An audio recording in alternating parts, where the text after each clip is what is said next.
उचला उचलत का नाही. हा हॅलो, मला ऑर्डर द्यायची होती. काय द्यायची होती? हा, 1 चीज पिझ्झा, 2nd फ्लोर. हा, जागृती बिल्डिंग तिथेच. लवकर पाठवा काका. आता कसं पूर्ण होणार आहे हे? काय करावं बरं? आयडिया. मॉमला विचारू का? नको, ती मीटिंग मध्ये असेल. फोन केला तर उगाच रागवेल. अरे हाय, नमस्कार. सगळं चुकतंय. तुम्ही कधी आलात? ओ सॉरी सॉरी सॉरी, तुम्हाला पिझ्झा पण ऑर्डर केला नाही.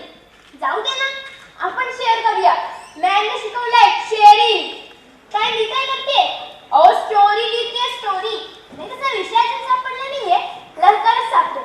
का लिहिते? शाळा. आमचं त्या मराठीचं मॅम बोरिंग.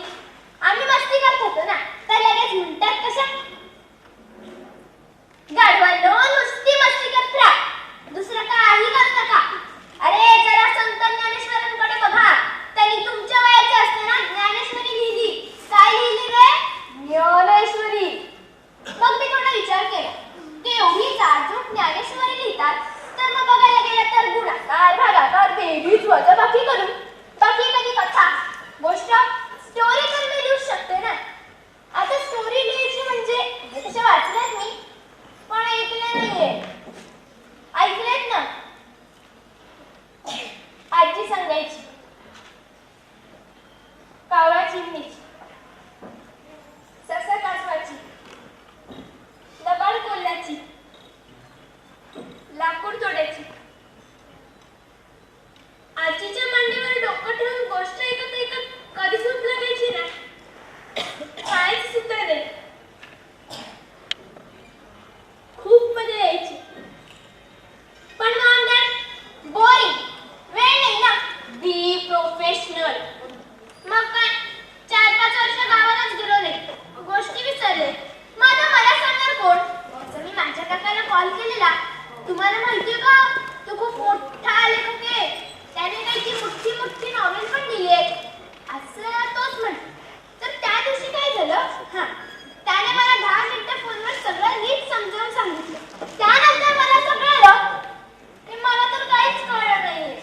सगळं बाउन्सर गेलं.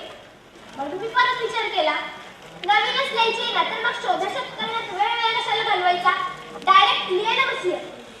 पण मुळात वेळच कुठे असतो मला, वर स्टडी पण किती असतो. शेड्यूल करायला हवं ना, म्हणून शेड्यूल करत होते. तर कुठे होते मी? हा, 6 वाजता उठते, 7 ला उठून 7:30 स्कूल, 12:30 कॅन्टीन, 12:30 शाळा सुटते, 3:00 tuition, 5:30 piano class, 8:30 karate class आणि घरी येऊन डिनर करून झोपते. हा, दमले. एवढं सगळं करते मी, पुन्हा सकाळी 6 ला उठते. मग यायचं कधी? वीकेंड. बट तो तर मॉम डॅड सगळी रिझर्व असतो ना. तसं मला खूप कंटाळा येतो, कारण कंटाळा तेव्हा वेळ असतो आणि माझा वेळ ते घालवत बसतात, 1000 प्रश्न विचारत बसतात. कसं चाललंय बया स्कूल? श्रद्धाला कोण सांगेल? ट्युशन नाही चालत, मीच चालते. आईनीच जाते. मग आई पण सुरू होते, वेळच्या वेळी खातेस ना, पितेस ना, जेवतेस ना, हे करतेस ना, ते करतेस ना, ब्ला ब्ला ब्ला. आणि या सगळ्याची उत्तरं देईपर्यंत माझा वीकेंड संपून जातो.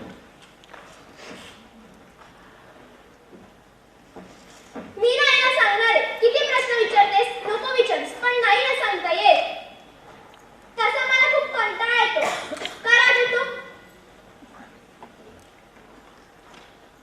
राग येतो तर कसला? आई मला वीकेंडला प्रश्न विचारते याचा, की आई मला वीकेंडलाच प्रश्न विचारते याचा? बाबा पण माझ्याशी वीकेंडलाच बोलतो, माझे लाड करतो.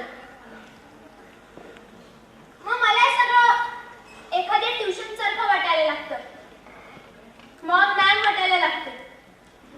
मग मी उगाच त्या ट्युशनच्या मॅम मध्ये मॉमला शोधत बसते. म्हणून मला राग येतो, पण त्यांचंही बरोबरच आहे म्हणा. रोज रात्री घरी आल्यावर माझ्यात ताकदच नसते बोलायची. मग मला त्रास होऊ नये म्हणून कदाचित नसतील ते बोलत माझ्याशी.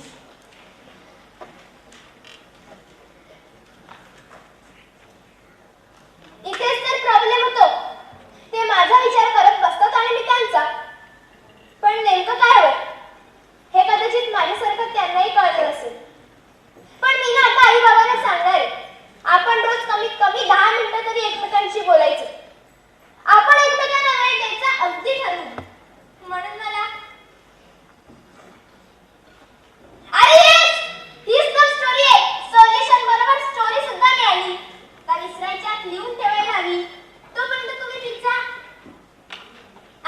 पिझ्झा खाऊया. बिकॉज मॅम सगळं चुकते माझ्या मॉमने शिकवलंय शेअरिंग.